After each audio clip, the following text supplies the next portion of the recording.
So we'll pick up where we left off last time with differentiation. So last time we went through present value. We used that a little bit to motivate the idea of a limit. And then I tried to give an example of when a limit's not going to work and when a limit is going to work. And then I gave some rules for evaluating limits. And then we talked about continuity. And now we're going to talk about differentiation. So differentiation is basically the problem we want to solve is we have some curve. So you can imagine in an xy plane, you just define the value of y as some function of x. And I want to find the slope of a tangent line to this curve at a point A. So this is sort of a picture of what I'm trying to do. So this blue line is my curve, y equals f of x. Then I choose some point A on the x-axis. The corresponding point on the y-axis, so what's going to make up this curve, is just going to be f of A. And I want to touch a line to this curve so that it only touches at exactly one point. And I'm going to call that a tangent line. And the problem I'm trying to solve is, if I know this point right here, I want to know what the slope of this tangent line is.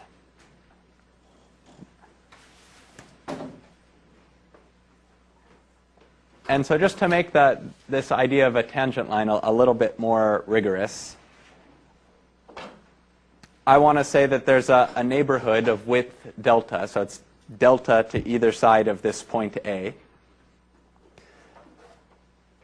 And I'm going to say that this line here, so that the straight line, is tangent to the curve if f of x, so L of x is going to be my line, f of x is my function. If L of x is less than or equal to f of x, so in my little neighborhood that goes to delta of either side, because I'm using the round bracket here, I mean every point up to A but not including A. So every point less than A down to A minus delta, and every point greater than A up to A plus delta, I need to have f of x greater than L of x. So that means the curve has to be above the line everywhere, or it has to be below the line everywhere. So basically what I'm trying to do by having these two conditions, I either have this shape here, so the line is always below the curve, or I just have that upside down, so the line would always be above the curve. And I just need to have that true in some little neighborhood. So you can imagine a neighborhood about that big around the point.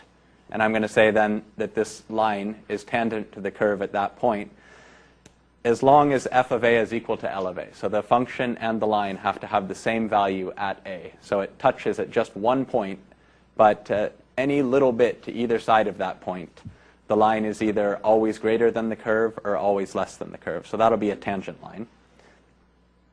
And the interpretation I'm going to give that is the slope of this tangent line is going to be the slope of the curve at the point. So at this big blue point, the slope of this curve is going to be equal to the slope of that tangent line.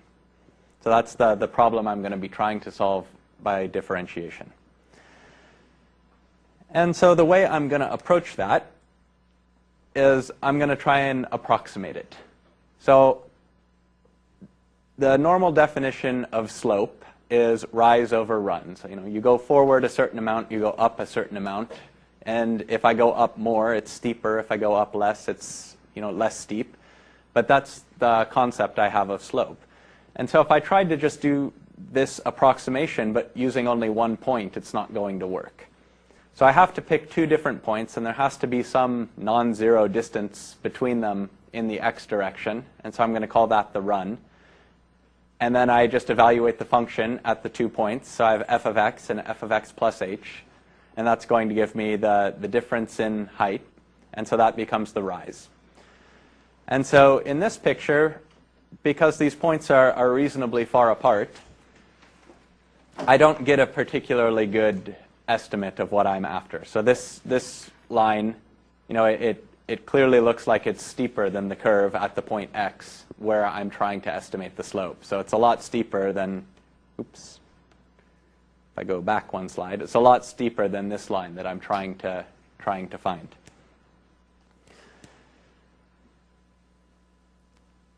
Oh, oops, I guess I had it one forward there.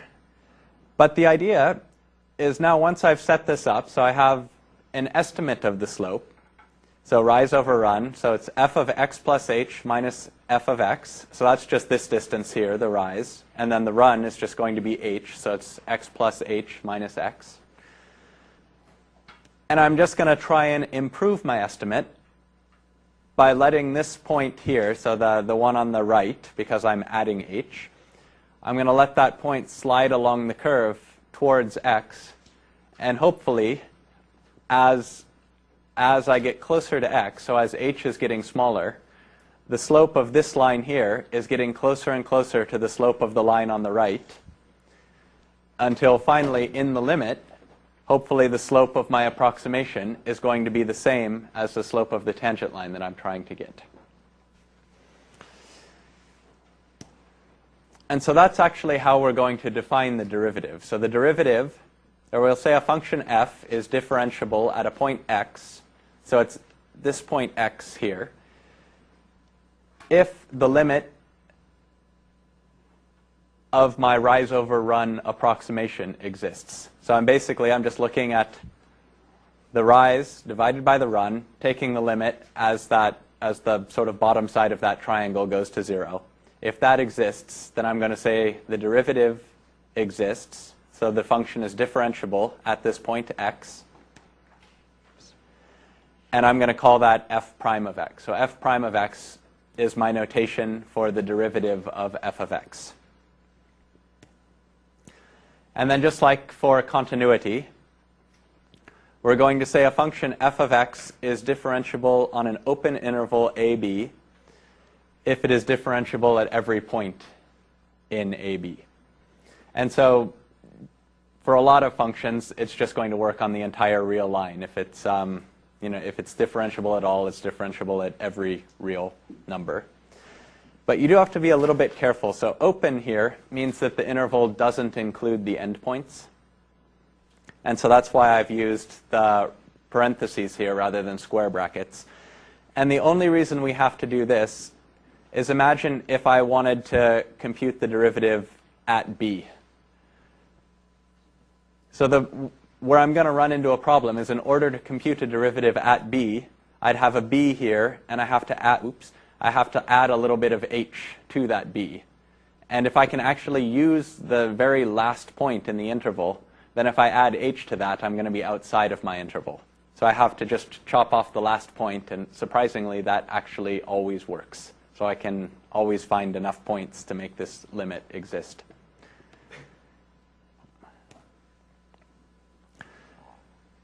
And so for the purpose of this class, we're really going to be more interested in actually being able to compute limits. To compute derivatives. So we can use just the definition of a derivative to try and figure out what the derivative of a function is. So for a quick example of this, just consider this quadratic expression here. So 3x squared plus 5x plus 1. So if I want to compute the derivative of f of x using the definition, well, this is my definition. So I'm just going to start plugging things into the definition and see what happens. So the first thing I want to do is evaluate my function f at x plus h. So what that means I'm going to do is replace every x up here with the quantity x plus h. So now I have 3 times x plus h squared plus 5 times x plus h plus 1. So that's just this function up here evaluated at the point x plus h. Then I'm going to subtract f of x. So that's just me substituting in the definition of f of x for this particular exercise, and divide by h, and then I'm going to try and evaluate this limit and see what happens. And so the way you generally approach this when you have a polynomial, you just expand these things and do the math and see what pops out. And so that's what I've done here. So x plus h squared is going to be x squared plus 2xh plus h squared. So I multiply that by 3, and that's where this bit comes from. Then I have plus 5x and plus 5h, that bit's here. and then plus 1. And then I'm just going to subtract each of these terms. And so what ends up happening is my 3x squared here and negative 3x squared here, that gets rid of the x squared term. I have a plus 1 here and a minus 1 here, a minus 5x and a plus 5x. So a lot of these things are going to cancel each other out. And if it works out, what's going to happen is only the terms up here that still have an h in them are going to be left once I do just the subtraction in the numerator. So I end up with 6xh, 3h squared, and 5h. And I'm dividing that by h. And because I'm looking at the limit as h goes to 0, I can pretend that h is always greater than 0. So if h is greater than 0, I can multiply the top and the bottom by 1 over h and get rid of this h in the bottom. And so that means I can cancel out 1h from each term in the top. So I end up with the limit as h goes to 0 of 6x plus 3h plus 5.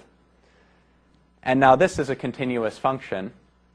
So it means that the limit as h goes to 0 is just equal to that function evaluated at 0. So I can just plug in 0 for h here, and I get 6x plus 5.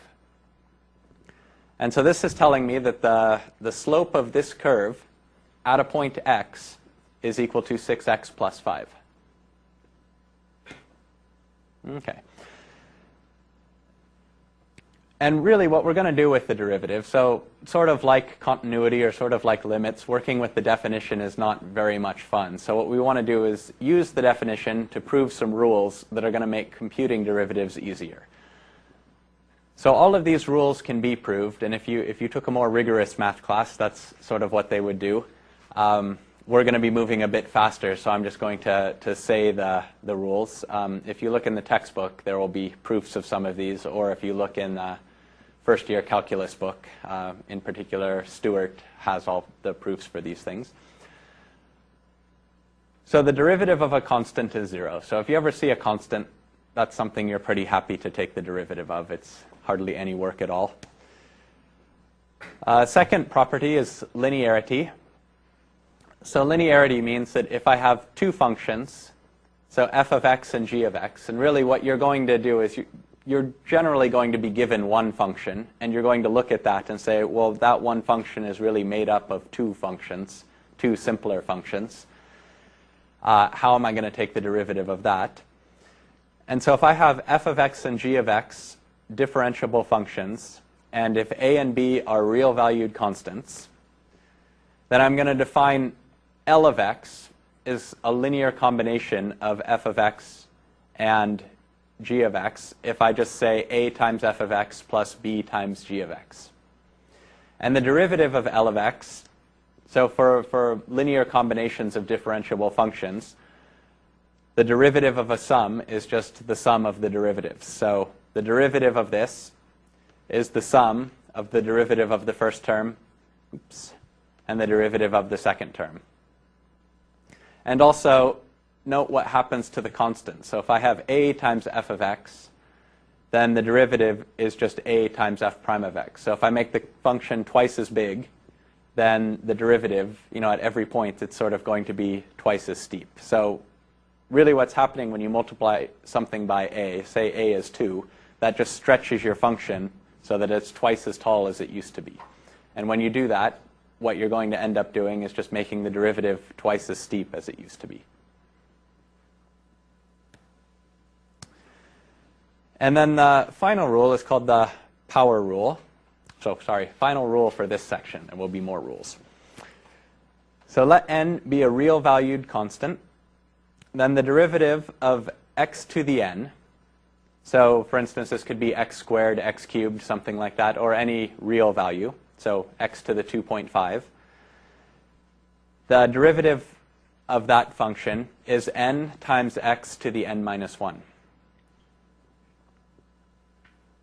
And so this simple little trick is called the power rule. And then you can make combinations of the power rule and this linearity property, and that makes it possible to take the derivative of polynomials without too much trouble. So just a quick summary. The definition of a derivative was f prime of x is the limit of f of x plus h minus f of x divided by h. So that's just the limit of the rise over the run as the run is going to 0. Derivative of a constant is 0. So if f of x is equal to the same value no matter where I choose x, that just means f of x is a flat line. Then the derivative of a flat line is 0. The slope of a flat line is 0. Linearity, so if I have a linear combination of two differentiable functions, f of x and g of x, then the derivative is just the linear combination of the two derivatives. So af prime of x plus bg prime of x. And then the power rule. And so this time, instead of n, I wrote it as c. So c is supposed to be my letter for a real valued constant. So for any c not equal to 0, x to the c, the derivative of that, is c times x to the c minus 1.